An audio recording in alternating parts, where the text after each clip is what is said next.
Yeah, I had to let that truck pass me. It was all up on me. But anyway,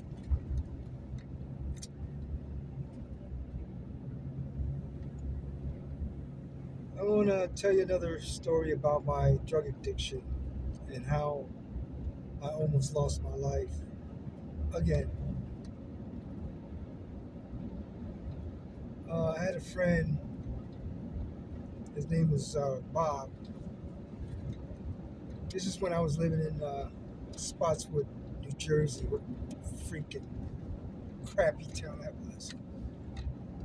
Uh, Fake ass people there. Excuse my language. Fake people there. Um, but anyway, I met Bob working at a warehouse somewhere in Dayton, New Jersey. So we grew close. Not because of friendship. We grew close because of drugs. And I used to pick him up on the weekends every time we get paid, and we'll take a trip to Manhattan, Upper Manhattan. We'll cross the George Washington Bridge and get to like 178, 173rd around there. Not sure what crossroad, maybe Amsterdam or Broadway. I'm not sure. Uh, anyway, we went there to get some heroin, and he went to go see his boys, and he couldn't find his boys, so he was going to buy it off of anybody else. So we decided, hey man, let's go back to New Jersey and see if I can hook up with my boy. And he was like, all right. So we get to Newark, to this place called Prince Street Projects. Many of you guys know that who live in that area. I don't think it exists anymore. I think they tore it down because of all the crime and prostitution and bodies being dumped in the dumpsters and people getting shot, killed, and robbed. So yeah, it was a pretty bad project. And so we got there, and me and Bob, who was white. Okay, that's another thing I shouldn't have done. I shouldn't have brought him with me. But anyway, we started walking to the building, and this little kid, he must have been like I don't know, maybe like 8, 9, and he was like, "What's up?" And I was like, "What's up?" I said, "What you want?" "What I want?" I said, "What you got?" "Got some dope." I was like, "Oh God, I cannot buy off a little kid, you know." But I was like, "No, no, man, I'm good, I'm good." Oh, thinking back now, I should have bought it off of him because I would have almost lost my life. But anyway, I walked towards the building, and one of the guys I dealt with before, dealt with him a couple times. He was like, "Hey, what's up, man? What's up? Hey, what's up, buddy?"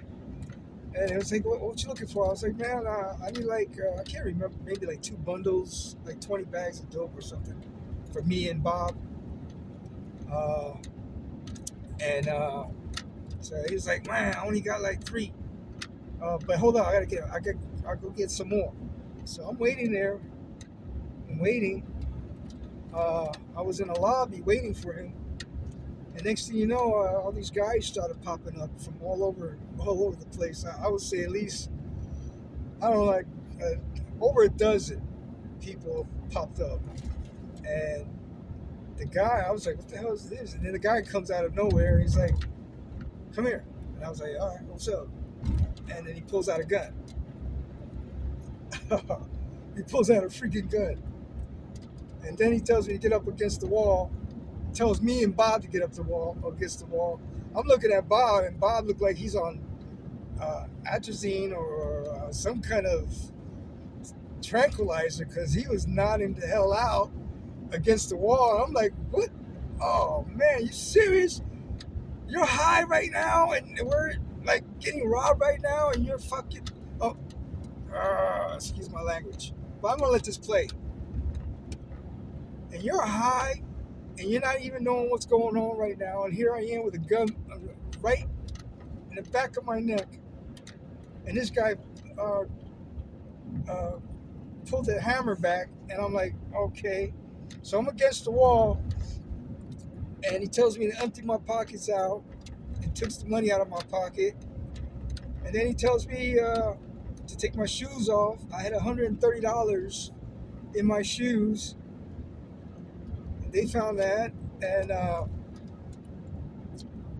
on Bob, they found his money. I don't know how much he had. And then they took all our money.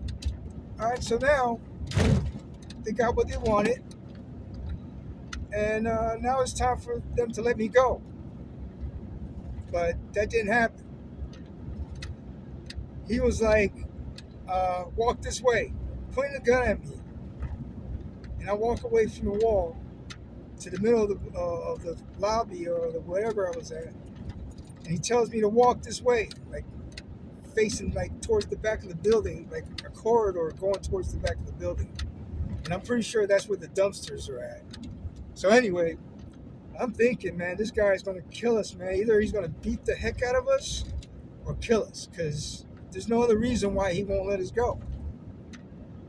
So out of nowhere, I reacted and went for the gun, grabbed the barrel of the gun, and the eyes of the guy that had the gun opened so wide in fear, I shocked him. I shocked the heck out of him and caused fear to come over him. And so I'm grabbing the handle of the gun, and he's pulling back, and the barrel of the gun slips through my fingers. And he's going backwards, so he takes a few steps backwards and then pulls the trigger.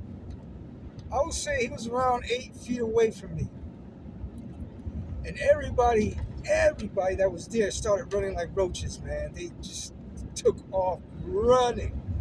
And let me tell you, if I would have grabbed that gun, it would have been a different story.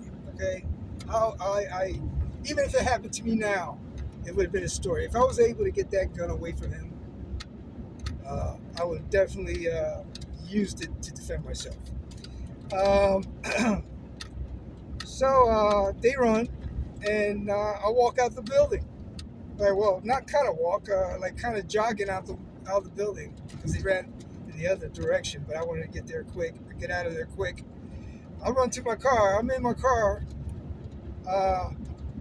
Started up, and I'm like, "Where's Bob?" I'm looking. I'm like, "Well, Bob! Oh my God, they got Bob!